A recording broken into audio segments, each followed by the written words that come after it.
ശ്രീ നിജേഷ് അരവിന്ദ്, കോൺഗ്രസ് ഇക്കാര്യത്തിൽ എടുക്കുന്ന നിലപാടാണ്. രാഹുൽ ഗാന്ധിയുടെ നിലപാട് നേരത്തെ വന്നു, ചോദ്യം ചോർന്നതിനെ കുറിച്ചും വിദ്യാർത്ഥികൾ നേരിട്ട പ്രതിസന്ധിയെക്കുറിച്ചുമൊക്കെ.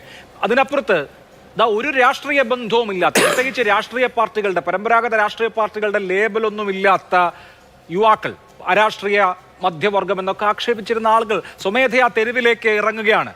അവർ സമരം ചെയ്യുകയാണ്. അവർ സർക്കാരിനോട് അക്കൗണ്ടബിൾ ആകാൻ ആവശ്യപ്പെടുകയാണ്. അതൊരു വലിയ മുന്നേറ്റമാണ്. ആ മുന്നേറ്റത്തിന്റെ കൂടെ നിൽക്കാതെ മുന്നോട്ട് പോകാൻ കഴിയുമോ ഇന്ത്യയിലെ ഒരു രാഷ്ട്രീയ കക്ഷിക്ക്? ആര് സമരം ചെയ്യുന്നു എന്നുള്ളതിനപ്പുറത്തേക്ക് സമരം ചെയ്തതിന്റെ വിഷയമാണ് പ്രധാനം. CJP മുന്നോട്ട് വെച്ചിരിക്കുന്ന വിഷയം വളരെ വളരെ പ്രധാനപ്പെട്ടതാണ്. ഇന്ത്യൻ നാഷണൽ കോൺഗ്രസും അതിന്റെ വിദ്യാർത്ഥി സംഘടനയായ NSUവും ഈ വിഷയത്തെ അഡ്രസ് ചെയ്തിട്ടുണ്ട്. ഒന്നിലധികം സംസ്ഥാനങ്ങളിൽ നേരിട്ട് രാഹുൽ ഗാന്ധി തന്നെ പങ്കെടുത്തുകൊണ്ട് ഈ നീറ്റ് അഴിമതിക്കെതിരെയുള്ള സമരത്തിനും സംവാദത്തിനും നേതൃത്വം കൊടുത്തിട്ടുണ്ട്. ഇപ്പൊ ഈ സമരത്തെയും ഞങ്ങൾ വളരെ പോസിറ്റീവായിട്ടാണ് കാണുന്നത്.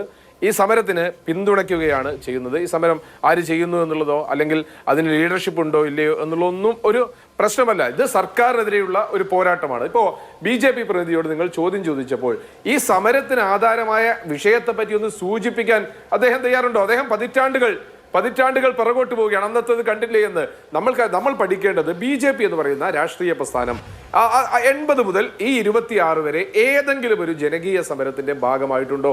ഒരു സമരത്തിന്റെയും ഭാഗമായിട്ടല്ല. മറ്റേത് രാഷ്ട്രീയ പ്രസ്ഥാനം എടുത്താലും, കോൺഗ്രസ് ആവട്ടെ, മറ്റേത് രാഷ്ട്രീയ പ്രസ്ഥാനം എടുത്താലും, അവരുടെ വിദ്യാർത്ഥി സംഘടനകളോ യുവജന സംഘടനകളോ രാഷ്ട്രീയ പാർട്ടികളോ തന്നെ വ്യത്യസ്തമായ വിഷയങ്ങൾ എടുത്ത് സമരം നയിച്ച് അധികാരത്തിലേക്ക് വന്നവരാണ്. ഈ BJP വന്നിരിക്കുന്നത് എന്താണ്? ഏതെങ്കിലും ഒരു വർഗീയ വിഭജനം ഉണ്ടാക്കി കുറെ ആളുകളെ കൊന്നൊടുക്കി, അല്ലെങ്കിൽ അമ്പലത്തിന്റെ പേര് പറഞ്ഞ്, രാമന്റെ പേര് പറഞ്ഞ്, കൃഷ്ണന്റെ പേര് പറഞ്ഞൊക്കെ അധികാരത്തിൽ വന്നതിനപ്പുറത്തേക്ക് ഒരു ബേസും ഇല്ലാത്ത രാഷ്ട്രീയ പ്രസ്ഥാനമാണ്. ഞാനതിന് അഴിമതിയിലേക്ക് പോകുന്നില്ല, നേരത്തെ ശ്രീ സന്തോഷ് കുമാർ പറഞ്ഞു കഴിഞ്ഞു. അതിനപ്പുറത്തേക്ക് ഇന്ത്യ രാജ്യം ഭരിക്കുന്ന രാഷ്ട്രീയ പ്രസ്ഥാനത്തിന് സ്വന്തമായിട്ടൊരു വിദ്യാർത്ഥി സംഘടനയുണ്ട്. ഇതിപ്പോൾ വിദ്യാർത്ഥികളാണല്ലോ സമരരംഗത്തേക്ക് ഇറങ്ങിയത്. BJPക്ക് ഇന്നും ഒഫീഷ്യലായിട്ട് ഒരു വിദ്യാർത്ഥി സംഘടന പോലും ഇല്ല. അങ്ങനെയുള്ള അവരെങ്ങനെ അക്കൗണ്ടബിൾ ആകും? അവർക്ക് ആരോടാണ് കമ്മിറ്റ്മെന്റ് വരുന്നത്? നരേന്ദ്രമോദി ഏതെങ്കിലും ഒരു ഘട്ടത്തിൽ അവരുടെ വിദ്യാർത്ഥി സംഘടനയോട് സംസാരിച്ചതായിട്ട് അഭിലാഷ് കേട്ടിട്ടുണ്ടോ?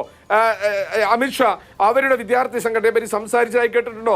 രാഷ്ട്രീയ സ്വയം സേവക സംഘത്തിന് മാത്രമേ വിദ്യാർത്ഥി സംഘടനയുള്ളൂ. BJPക്ക് വിദ്യാർത്ഥി സംഘടന പോലും ഇല്ല എന്നുള്ളത് നമ്മൾ മനസ്സിലാക്കണം. അതുകൊണ്ട് അവർ അക്കൗണ്ടബിൾ ആകും എന്നൊന്നും നമ്മൾ വിശ്വസിച്ച് കാത്തിരിക്കരുത്. ഇന്ത്യ കണ്ട ഏറ്റവും വലിയ അഴിമതി അത് വിദ്യാർത്ഥികളുടെ ഭാവിയെ പന്താടിയിട്ടുള്ള അഴിമതി. ആ അഴിമതിക്കെതിരെയുള്ള പോരാട്ടം, ആ പോരാട്ടം ഒരു സംശയവുമില്ല ചരിത്രത്തിൽ നാഴികക്കല്ലായി മാറും. അഭിലാഷ, മറ്റു രാജ്യങ്ങളിൽ വിദ്യാർത്ഥികൾ ഇതുപോലെ അസംഘടിതരായി നിന്ന വിദ്യാർത്ഥികൾ മുന്നോട്ട് നയിച്ച സമരങ്ങളും പോരാട്ടങ്ങളും ഉണ്ടാക്കിയ ചരിത്രം നമ്മൾ വായിച്ചിട്ടുണ്ട്. നേപ്പാൾ ഉൾപ്പെടെ. ഇപ്പൊ ജെൻസി എന്ന് നിങ്ങളും ഞാനൊക്കെ ഉപയോഗിക്കുന്ന ഒരു വാക്കാണ്. എന്ന് മുതലാണ് നമ്മൾ ജെൻസി എന്ന് പറയുന്ന വാക്ക് ഉപയോഗിച്ചത്? അതൊരു വിദ്യാർത്ഥി യുവജന പ്രക്ഷോഭത്തിന്റെ ബാക്കി പത്രമായിട്ടാണ് നമ്മൾ ആ വാക്ക് കോമൺ ആയിട്ട് ഉപയോഗിച്ചു തുടങ്ങിയത്. ഇന്ത്യ രാജ്യത്തിന്റെ എത്ര സ്റ്റേറ്റുകൾക്കകത്ത് വിദ്യാർത്ഥി സമരം തുടങ്ങിയിട്ട് അത് വലിയ സമരമായി മാറിയിട്ടുണ്ട്. ഒരു സംശയവുമില്ല ഈ സമരവും അതേപോലെ മാറാൻ പോവുകയാണ്. നാളെ അത് ഏറ്റെടുക്കാൻ, കാരണം ഇതൊരു പൊതുസമൂഹമാണ് ഏറ്റെടുത്തിരിക്കുന്നത്. കാരണം ഓരോ വീട്ടിലെയും വിദ്യാർത്ഥികളെ ബാധിക്കുന്ന പ്രശ്നമാണ്. ഒന്നിലധികം പേരോ, 1, 2, 3, 4, 5, 6 എന്ന പോലെ സെൻട്രൽ ഗവൺമെന്റിന്റെ വിദ്യാഭ്യാസ വകുപ്പ് നടത്തിയ ഓരോ പരീക്ഷയുടെയും തട്ടിപ്പ്, ആ ചോദ്യപേപ്പർ പൊതു മാർക്കറ്റിൽ വിൽക്കാൻ വെച്ച ഇതുപോലെ ദയനീയമായ ഒരു സാഹചര്യം ഉണ്ടായിട്ടില്ല. അതിനെതിരെ പ്രതികരിക്കുന്നവരെ, അതിനോട് എന്തെങ്കിലും ഒരു വാക്ക് ഭരണകക്ഷിക്ക് പറയാനുണ്ടോ? ഒരു പ്രസ്താവന, പത്രസമ്മേളനം അദ്ദേഹം നടത്തില്ല, ഒരു പ്രസ്താവനയെങ്കിലും രാജ്യത്ത് 25 ദിവസമായിക്കൊണ്ട് ഒരു സമരമുണ്ട്. 20-ലധികം വിദ്യാർത്ഥികൾ ആത്മഹത്യ ചെയ്ത ഒരു വിഷയമുണ്ട്. വീണ്ടും പരീക്ഷ നടത്തിയപ്പോൾ 2.5 ലക്ഷത്തിലധികം കുട്ടികൾ പരീക്ഷ എഴുതാതെ വിമുഖതയോടുകൂടി മാറി നിന്നിട്ടുണ്ട്. ഇതിനെതിരെ ഇതുമായി ബന്ധപ്പെട്ട ഒരു പ്രസ്താവന നടത്താൻ ഇന്ന് വരെ നമ്മുടെ പ്രധാനമന്ത്രിക്കോ അതല്ലെങ്കിൽ വിദ്യാഭ്യാസ മന്ത്രിക്കോ സാധിച്ചിട്ടുണ്ടോ? സാധിച്ചിട്ടില്ല എന്നുള്ളതാണ് നമ്മൾ മനസ്സിലാക്കുന്നത്. അതുകൊണ്ട് അഭിലാഷ്, വെറുതെ BJP-കാരന്റെയോ BJP ഭരണകൂടത്തിന്റെയോ അക്കൗണ്ടബിലി പരിശോധിച്ചിട്ട് ഒരു കാര്യവുമില്ല, നമുക്ക് കിട്ടുകയുമില്ല.